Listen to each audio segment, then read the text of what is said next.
कंडियारू में गोठ हुंदल सोलंकी जे रहवासी सोलंकी बिरादरी जे माण्हुनि पारां मुबैना क़त्ल थी वियल अख्तियार सोलंकी जा कातिल गिरफ़्तार न थियण माबदेरो पुलिस जे ज़ुल्म में बासर ज़मींदार अब्दुल गफ़ार ॾहरा जी ज़ियादतियुनि ख़िलाफ़ एहतिजाजी रैली कढी शहर जो गश्त करण बाद नेशनल प्रेस क्लब अॻियां पाक किताब खणी एहतिजाजी मुज़ाहिरो करे धरणो हयो।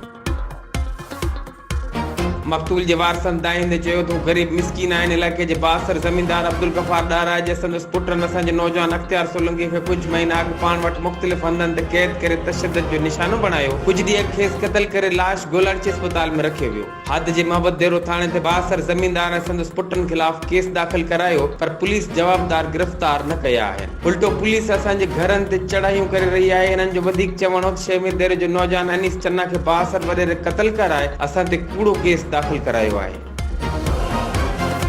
HRJDO न्यूज़ ते इन वक़्त ताईं बस एतिरो ई। वधीक ख़बरनि ऐं अपडेट्स लाइ ॾिसंदा रहो HRJDO न्यूज़।